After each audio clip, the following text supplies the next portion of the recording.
Hey there, I'm Trey. I'm 19 years old and currently a journalism student at the University of Kentucky. I love technology, music, pop culture, and video games, and I have autism. You may have heard a few things about that last part. 1 in 68 children in the United States identifies as having autism spectrum disorder.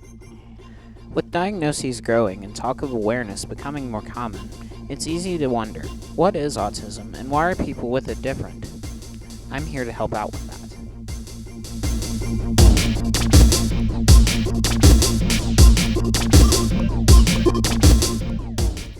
Autism spectrum disorder, or just autism, is a neurodevelopmental disorder that affects a person's ability to interact and communicate with other people. Other traits of people with disorders on the spectrum include repetitive behaviors and restrictive interests.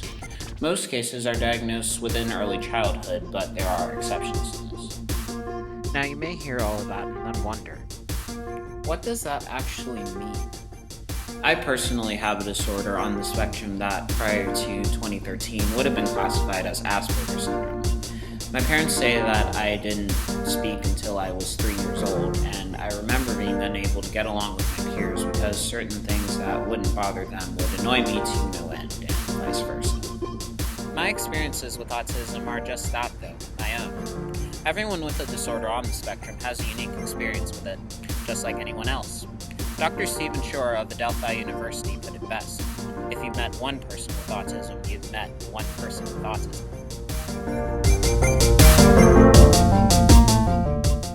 I don't see it as something that I don't see it as a problem or a disease. It's just something that their brains just operate a little differently. I think, I guess for me, it's I see it as a very wide spectrum because I've met people with autism. I obviously don't know much about it, and so I don't want to say anything about it, but I would say that it is a disorder, but it's not something that controls someone's life, and it's just like any other disorder a person might have. You see, autism is a very big spectrum. At one end of the spectrum, you've got half the people at Silicon Valley. And then at the other end of the spectrum, you've got somebody who's very handicapped, remains nonverbal, is going to have to live in a supervised living situation. Really, really big spectrum. And, Einstein probably be labeled autistic today in a lot of school systems because he had no speech until age 3. Since the American Psychological Association published the DSM-5 in 2013, the name for conditions like mine has been autism spectrum disorder. The name was introduced to replace the variety of names that were previously used with a simpler, quicker term. Now, I'd be remiss to talk about what it's like as a person of color with autism without mentioning that grand topic that everybody loves, stereotypes. Before I talk about the ones that exist about the spectrum, though, I talked to some of my peers about some of the stereotypes that still wiggle around about other people in TV and movies. Oh, so Indians? Yeah, sure. I don't know, I guess there is a stereotypical Indian, with the head thing, but I'd say it varies case by case, Some are very accurate, and some are very stereotypical for what most people see. I think it just depends. I am adopted, and most adopted kids in movies tend to be the heroes, so I'd say it's represented Accurately? I get a lot of, positive stereotyping from media, which isn't necessarily always a good thing. I mean, I think a lot of people are stereotypes. I guess you could look at stereotypes of a white girl or the stereotypes of a nerd, which are all represented in film.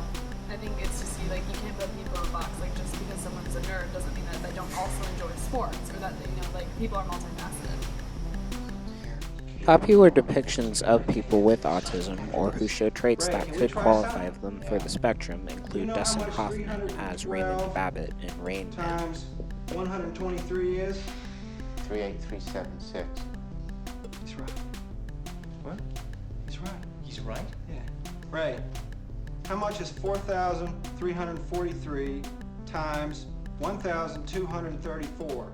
5359262. He's a genius, right?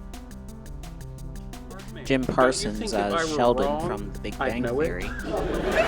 Okay, first of all, Give it up, dude. You're arguing with a crazy person.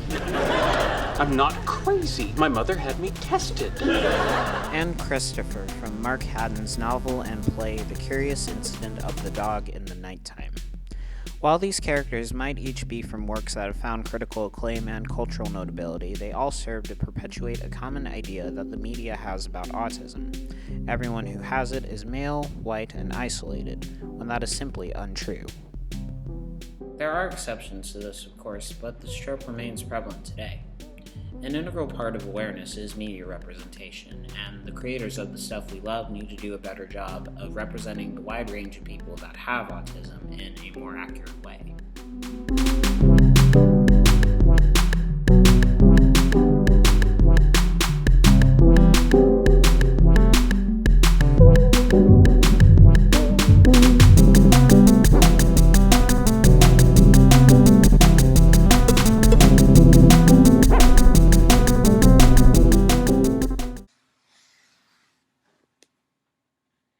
What does that actually mean?